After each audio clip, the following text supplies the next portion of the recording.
जय जय रघुवीर समर्थ। जय जय रघुवीर समर्थ। जय जय रघुवीर समर्थ। उपस्थित श्रोते जन हो, आपणा सर्वांचे आजच्या या ग्रंथ वाचनाच्या उपक्रमात चैतन्य आत्मा हे चॅनल हार्दिक स्वागत करीत आहे। आजचा ग्रंथ वाचनाचा आपला दिवस क्रमांक 236, वार आहे सोमवार व तारीख 24 ऑगस्ट 2026। ग्रंथ वाचनाच्या या उपक्रमात सध्या आपण सार्थ श्री दासबोध या महान ग्रंथाचे क्रमशः वाचन करीत आहोत। तेव्हा आजचे वाचन सुरू करण्यापूर्वी नेहमीप्रमाणे प्रथम आपण समर्थ श्री रामदास स्वामी यांना गुरुवंदना अर्पण करूया।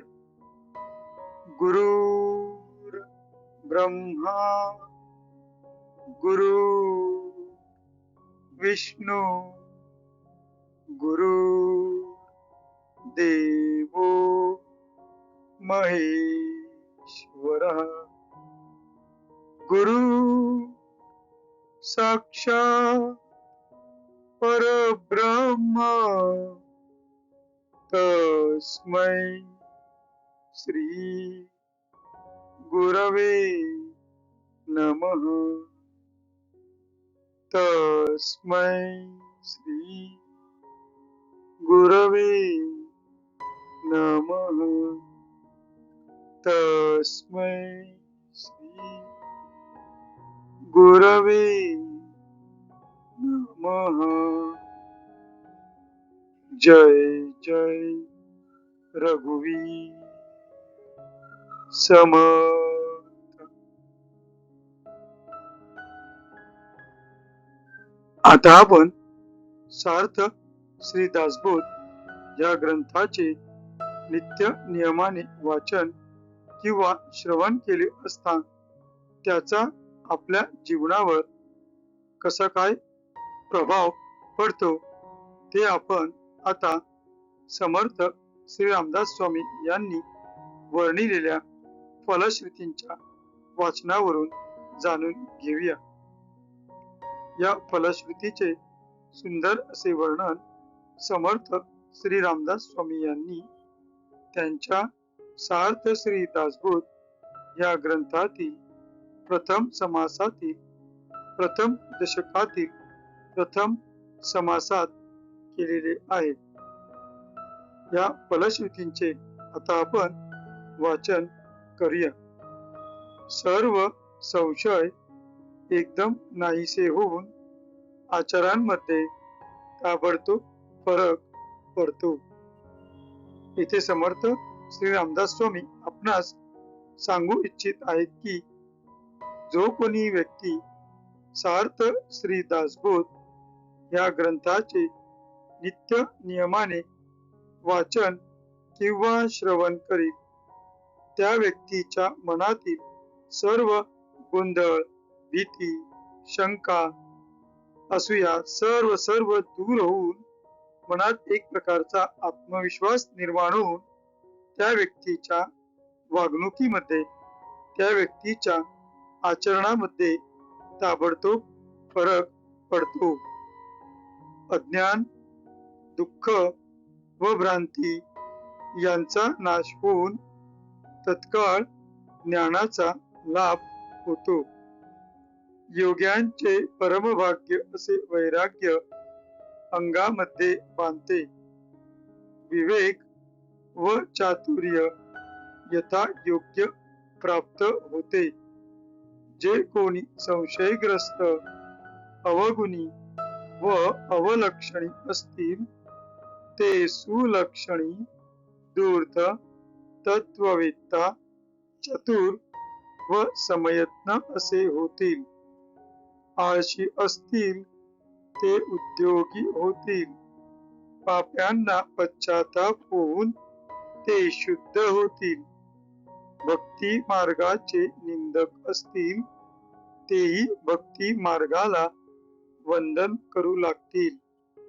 मूर्ख अति दक्ष होतील. हा ग्रंथ ऐकल्याने प्राण्याला उत्तम गती मिळेल.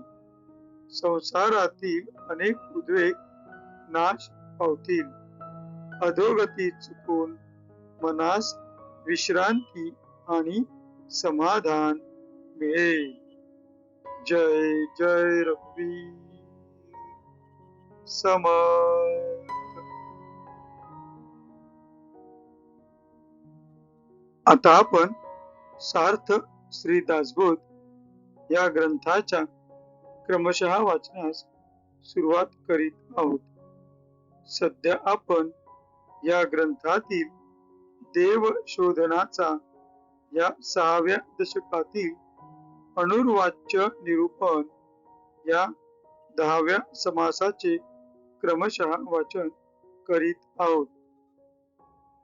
आज आपण या समासातील ओवी क्रमांक 21 ते ओवी क्रमांक 30 या 10 ओव्यांचे त्यांच्या मराठीतील अर्थासहित वाचन करणार आहोत. भुसा करिता धान्य निपजे, धान्य घेऊन भूस टाकीजे, तैसे शब्द भूस जाणीजे, अर्थ धान्य.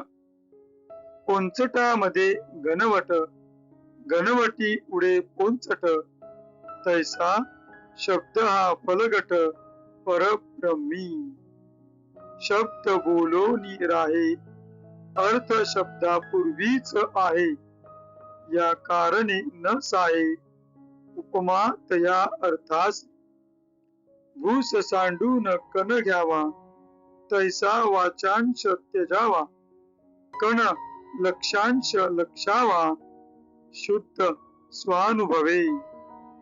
दृश्या वेगळे बोलिजे, त्यासी वाचांश म्हणिजे, त्याचा अर्थ तो जाणिजे, शुद्ध लक्षांश. ऐसा जो शुद्ध लक्षांश, तोची जाणावा पूर्व पक्ष. स्वानुभव तो अलक्ष, लक्षिला न वचे, जेथे गाळून सांडिले नभा, जो अनुभवाचा गाभा. ऐसा तोही उभा कल्पित केला, मिथ्या कल्पनेपासूनी झाला, खरेपण कैचे असेल त्याला, म्हणून तेथे अनुभवला ठावची नाही. तुझे विन अनुभव, हे बोलणेची वाव, या कारणे नाही ठाव अनुभवासी. अनुभवे त्रिपुटी उपजे, अद्वैती द्वैतची लाजे, अद्वैती द्वैतची लाजे, म्हणून बोलणे साजे अनिर्वाच्य. जय जय रघुवीर समर्थ. आता या 10 ओव्यांचे मराठीतील अर्थाचे आपण वाचन करणार आहोत. आपणासमोर जे पृष्ठ दिसत आहे त्या पृष्ठातील 21 या अंकाने भुसांच्या योगाने धान्य उत्पन्न होते या शब्दांनी आजच्या मराठीतील अनुवादाच्या वाचनास आपण सुरुवात करीत आहोत. भुसाच्या योगाने धान्य उत्पन्न होते, पण धान्य घेऊन भूस टाकून देतात. त्याप्रमाणे शब्द हे भुसाप्रमाणे समजून टाकावे आणि त्यांतील धान्यरूपी अर्थ घ्यावा. पोलकटांमध्ये घनसर असे धान्य असते व ते धान्य घेतले की पोल उडून बाजूला जाते. त्याप्रमाणे शब्दामुळे परब्रह्माचे ज्ञान होऊ लागते, पण ब्रह्मस्वरूपात लय पावल्यावर शब्द ओल होतात. तथापि ही भुसाची व धान्याची उपमा पूर्ण लागू पडत नाही, कारण शब्द उच्चारला की संपतो आणि अर्थ त्याच्या पूर्वी व नंतरही आहे. यास्तव या अर्थाला उपमा शोभत नाही. यास्तव या अर्थाला धान्याची उपमा शोभत नाही. भूस टाकून देऊन धान्य घ्यावे, त्याप्रमाणे वाच्यांश म्हणजे शब्द व्याख्या टाकून देऊन लक्ष्यांश म्हणजे अर्थ वस्तू रूपी जे धान्य ते शुद्ध स्वानुभवाने ग्रहण करावे. दृश्याहून ब्रह्म वेगळे आहे असे म्हणणे हा वाच्यांश व त्या म्हणण्याचा अर्थ ध्यानात आणणे हा शुद्ध लक्ष्यांश हो. हे समजून घ्यावे. परंतु येथेही लक्ष्यांश पाहणारा मी पुरत असल्यामुळे हा जो शुद्ध लक्ष्यांश तो सुद्धा पूर्व पक्षच म्हणजे माईक किंवा खोटा होय. म्हणून ब्रह्मस्वरूपाचा स्वानुभव अलक्ष्य आहे, तो पाहता येत नाही. लक्ष्यांश ही पूर्व पक्षांतला म्हणण्याचे कारण असे आहे की स्वरूपाच्या ठिकाणी वाच्यांश व लक्ष्यांश दोन्ही नाहीत. म्हणून समाधान अलक्ष्य व अनिर्वाच्य आहे असे म्हटले पाहिजे. आकाश अतिसूक्ष्म आहे व ब्रह्माचा शोध होण्यासाठी त्यास आकाशाची उपमा देतात, पण ज्याला आकाशांतूनही गाळून घेतले आहे असे अनुभवरूप ब्रह्म तरी कल्पनेनेच उभे केले आहे. हे वाक्य पुन्हा वाचतो 27व्या क्रमांकापासून. आकाश अतिसूक्ष्म आहे व ब्रह्माचा शोध होण्यासाठी त्यास आकाशाची उपमा देतात, पण ज्याला आकाशांतूनही गाळून घेतले आहे असे अनुभवरूप ब्रह्म तरी कल्पनेनेच उभे केले आहे. कल्पना वाढवीत खूप वाढविली तरी ती कल्पनाच ना. असा जो कल्पनेने उभा केलेला अनुभवाचा गाभा खोट्या कल्पनेपासून झालेला त्याला खरेपणा कोठून असणार. म्हणून तेथे परब्रह्माच्या ठिकाणी अनुभवास जागाच नाही. द्वैत भावाशिवाय अनुभव घेणे हे बोलणेच मुळी व्यर्थ होय. म्हणून अनुभवास थारा नाही.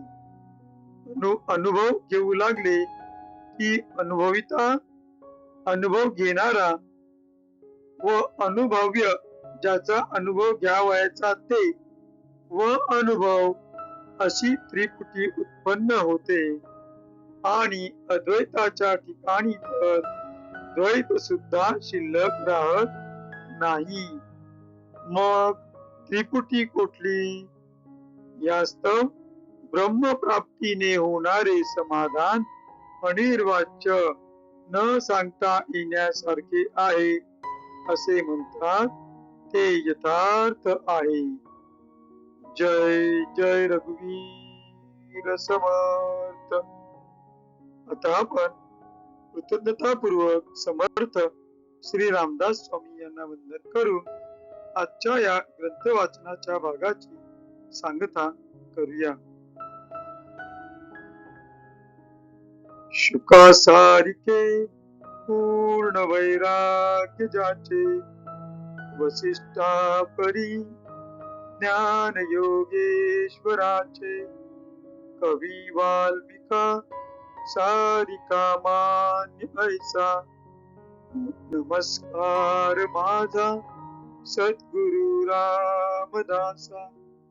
जय जय रघुवीर समर्थ. उपस्थित श्रोतेजन हो, आपण सर्वांनी आपला वेळात वेळ काढून अगदी मन लावून ग्रंथाच्या या भागाचे श्रवण केले त्याबद्दल आपणा सर्वांना खूप खूप आभार. आपणा सर्वांचे खूप खूप आभार. आपणा सर्वांना अनेक अनेक धन्यवाद. भेटू पुढल्या भागात. जय जय रघुवीर समर्थ.